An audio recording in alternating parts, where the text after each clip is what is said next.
You made dozens of financial decisions this year. What to spend, what to save, whether to invest or wait. You thought those were your decisions. They weren't.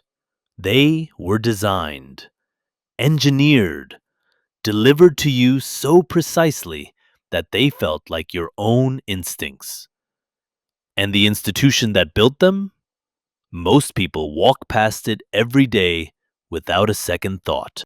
Here is something almost no financial channel will say plainly. Modern monetary policy is 98% communication. Only 2% is actual market action. The most powerful financial institution on earth is not moving capital, it is moving your expectations.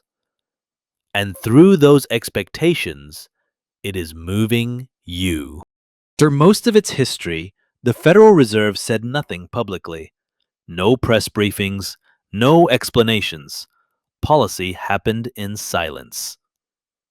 Then in 2011, Chairman Ben Bernanke walked up to a podium and held the first Fed press conference in history. That moment changed everything, because what it revealed is a conclusion most economists still won't say out loud. Words are a more powerful policy tool than interest rates. Think about what that means. If you can systematically shape what 330 million people expect to happen to the economy, you don't need to touch a single dollar. The people will execute the policy themselves. Economists gave this a clean academic name: forward guidance. But let's trace what actually happens, step by step.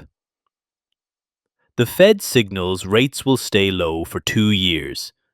Businesses read that as a stable borrowing window and expand now. Consumer confidence rises. Spending follows. Asset prices climb. A broad sense of prosperity spreads, whether underlying purchasing power improved or not. Notice what moved, not money, perception. Now look at the long-run data. Since the US exited the gold standard in 1971, the dollar has lost approximately 87% of its purchasing power. Consumer goods cost nearly 770% more on average. But the dominant public narrative points to equity markets as the measure of economic health. What that framing leaves out, real S&P 500 returns, adjusted for actual consumer price increases, are considerably more modest than headline numbers suggest. Your portfolio may show nominal gains, but the cost of daily life, housing, food, healthcare moves in a different direction entirely. And when households raise this discrepancy, prices feel unsustainable, the institutional response has consistently been supply chain disruptions, sector-specific pressures, transient factors. Behavioral economists have a precise name for the pattern of systematically attributing a systemic experience to external, temporary causes. It is called expectation management, and it is the Fed's most practiced skill. But here is the research finding that reframes this entire picture. A large-scale study, over 25,000 American households. Researchers gave different groups different types of Fed communication, rate projections, inflation targets, policy forecasts. The result? Most of it produced zero measurable behavioral change. People couldn't translate abstract policy language into personal decisions. So what actually worked? Mortgage rates, grocery prices, things they could feel. The Fed's most operationally effective communication tool is not the dot plot. It's the price of your weekly grocery run. And once you see that, you cannot unsee it. Now, here is where this becomes an urgent structural issue. Generative AI can now produce synthetic audio, video, and text that is functionally indistinguishable from authentic institutional communications.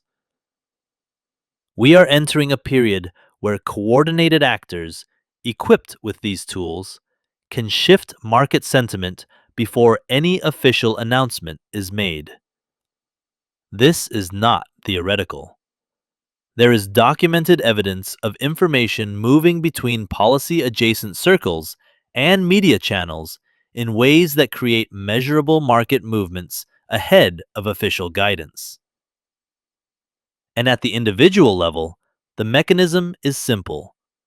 You see a headline, you feel urgency, you act. While somewhere upstream, someone with an asymmetric information advantage already knew exactly what that headline would make you do, because they were part of designing the signal. So, what do you actually do with this? Three things. 1. Build in a deliberation window. The next time you feel financial urgency, a rate decision, a market panic headline, a limited window opportunity, pause. Manufactured urgency has one consistent signature. It closes off time for analysis. Real financial decisions do not require a 30-second response. 2. Benchmark against your own price experience, not published indices. A product that costs you $6 and now costs $10 is a 67% personal price increase. Track what your life actually costs. That number is your real inflation rate. 3. Run source incentive analysis before you react. Every major market-moving statement creates asymmetric value for someone. Before acting on institutional communication, ask, who benefits from the response this signal is designed to generate? Those three filters will separate you from 95% of retail decision makers. The Federal Reserve does not fear a bank run. It has mechanisms for that. What has no institutional mechanism, no playbook, no emergency lever, is a credibility run. The moment the dominant public narrative shifts from "the Fed will manage this" to "the Fed cannot manage this," every policy tool they hold reverts from an instrument of control to just another variable in an unmanaged system. Some independent analysts believe that structural threshold is not decades away. The Fed's greatest fear is not a market moving against them.